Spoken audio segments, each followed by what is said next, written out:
नमस्कार। The fourth channel में आपका स्वागत है। मैं हूं उमाशंकर अग्रवाल। ध्यान के विषय में इसके पहले के जो एपिसोड बनाए गए हैं उसमें हमने साधकों को ये बताया था कि किस तरह से 15 मिनट का समय निकालकर वो अपने जीवन में रूपांतरण कर सकते हैं। 15 मिनट में यदि जीवन में रूपांतरण होता है, हमारे भीतर विल पावर बढ़ता है, आत्मशक्ति का विकास होता है और हम संसार की हर परिस्थिति से संघर्ष के लिए तत्पर हो सकते हैं। तो क्यों हमें 15 मिनट का समय नहीं निकालना चाहिए? आज वर्तमान युग में टीवी और मोबाइल ने मनुष्य को कुछ इस तरह उलझा रखा है कि वो चाहकर भी अपने आवश्यक कामों के लिए समय नहीं निकाल पाता। विशेषकर ध्यान के विषय में, ध्यान में बैठने के लिए तो समय निकाल पाना अत्यंत ही कठिन और जटिल हो जाता है। किंतु जो अपना विकास करना चाहते हैं, आत्मिक उन्नति करना चाहते हैं, जीवन के संघर्षों में विजय प्राप्त करना चाहते हैं, उनके लिए ध्यान की इस विधि को आत्मसात करना बहुत आवश्यक है। इसके पहले की वीडियो में हमने बताया था कि 15 मिनट का समय निकालकर आपको पहले श्रवण करना है। आँख बंद हो, शरीर सीधा हो और चारों ओर से जो ध्वनियाँ गूंज रही हैं उसे हम सुनते रहें और 15 मिनट को व्यतीत हो जाने दें। 15 मिनट के व्यतीत होने के बाद अब हमें पता कैसे चले कि 15 मिनट व्यतीत हो गए? एक अनुमान होता है और अंतर से एक प्रेरणा जगती है। समय पूरा होने का एक संकेत मिलता है। वो संकेत मिलने के पश्चात सुनने की इस प्रक्रिया को रोक देना है और रोकने के बाद बंद आँखों से दिखाई दे रहे घनघोर अंधेरे को देखना है।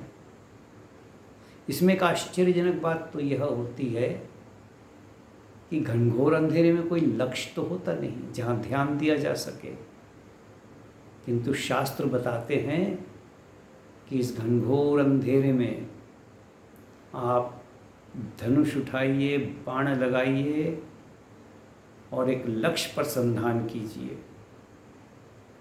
आश्चर्यजनक बात है कि जब लक्ष्य दिखाई ही ना दे रहा हो तो संधान कैसे करें, तीर कैसे मारें?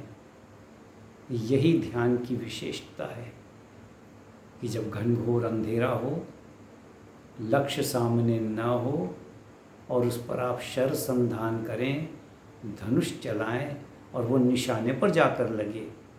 यही आश्चर्यजनक घटना ध्यान की अवस्था में घटती है।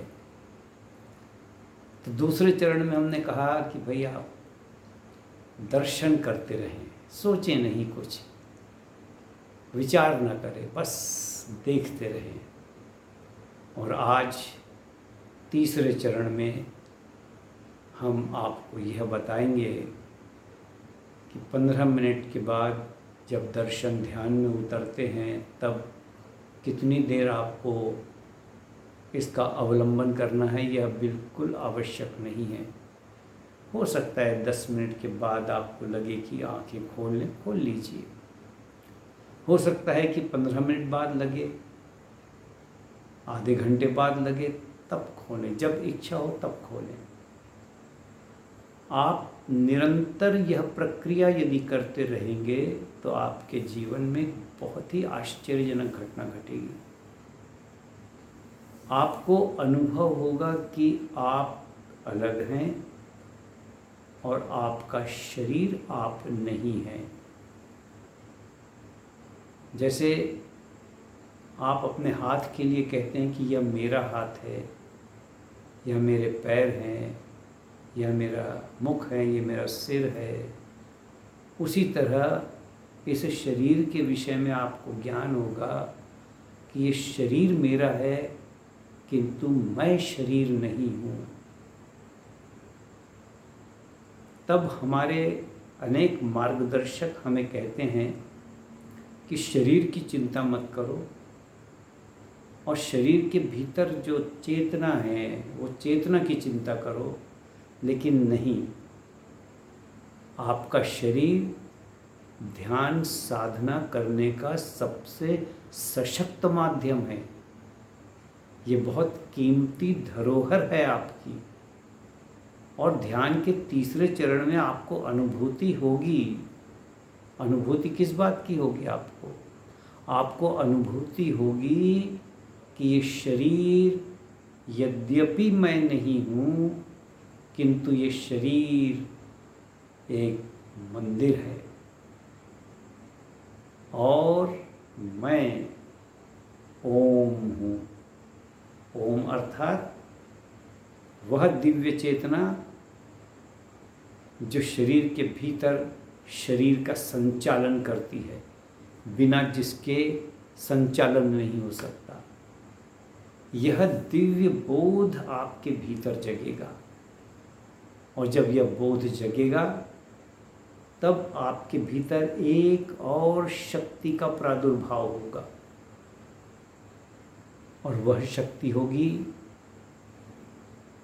आपके हर समस्या के मार्गदर्शन करने की शक्ति। आप परीक्षा देने जा रहे हों,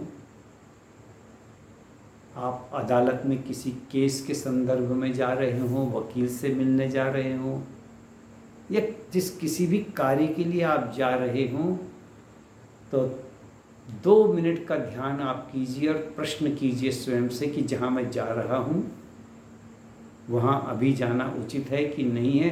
आपको अंदर से उत्तर मिलेगा, हाँ आप जाइए, आपका कार्य होगा। ये कैसे उत्तर मिलेगा इसे हम नहीं बताएंगे, इसे आपको स्वयं जानना है कि ये उत्तर कैसे मिलेगा। हाँ, इतना अवश्य कहा जा सकता है कि जब ये बोध जगता है और हम उस अवस्था में पहुंचते हैं, तब अगर हमारे भीतर छोटे मोटे रोग है, सिर दर्द हो रहा, पेट दर्द हो रहा, तो आप उंगली घुमाएंगे और दर्द गायब हो जाएगा। इतनी विशेषता आपके भीतर आपके आत्मिक बल के कारण पैदा होगी। ये कोई चमत्कार नहीं है, ये आपके विल पावर का काम है। आपके भीतर का विल पावर जागता है तो आपके भीतर अद्भुत शक्तियाँ पैदा होती हैं।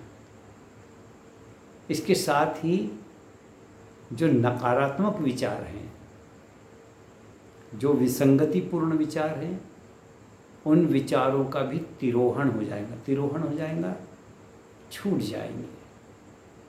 अनेक लोग, चाहे वो कितने भी ज्ञानी हो, वो बात करते हैं भूत प्रेतों की, ग्रह नक्षत्र की, ज्योतिष की, विविध प्रकार की बातें करते हैं। और अनेक परिवार ऐसे हैं जो अपने घर की समस्याओं से, बच्चों की समस्याओं के लिए ज्योतिषियों के पास जाते हैं। ज्योतिष उन्हें उनकी कुंडली बनाते हैं और कुंडली बना के यथा योग्य देवी देवताओं की उपासना करने का क्रम बताते हैं।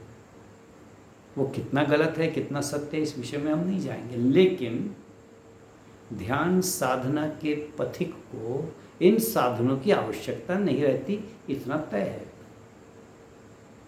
और वो तथ्यपूर्वक जानते हैं कि जो मर जाते हैं वो सदा सर्वदा के लिए हमसे छूट जाते हैं। लोग जो कहते हैं कि कोई व्यक्ति मरा था, उसका भूत मुझे दिखाई दिया, भ्रांति है, भ्रम है। ऐसी बातों पर विश्वास नहीं करना चाहिए, किंतु बच्चे इन्हीं बातों पर विश्वास करते हैं। तो उन्हें आप बच्चों के लिए भी मार्गदर्शन दें। आप जब आप ध्यान साधना में आपको ये चीज़ की प्राप्ति होगी, विल पावर की प्राप्ति होगी, तब आप जब कहेंगे बच्चों से कि आप हनुमान चालीसा का पाठ करें, हनुमान जी की उपासना करें, तब आप उन्हें बताइए कि हनुमान जी की उपासना क्यों करनी चाहिए। क्योंकि हनुमान जी योग, तप, बुद्धि और ज्ञान के साक्षात अवतार हैं। उनकी उपासना से जीवन की हर विसंगति दूर होती है। तो आज के एपिसोड में मात्र इतना ही निवेदन है कि आप हमारे इस एपिसोड को सब्सक्राइब करें, लाइक करें, इस पर आप कमेंट्स करके अपनी राय बताएं और शेयर करना न भूलें। चलिए अगले एक एपिसोड में फिर आपसे भेंट करेंगे, तब तक के लिए नमस्कार।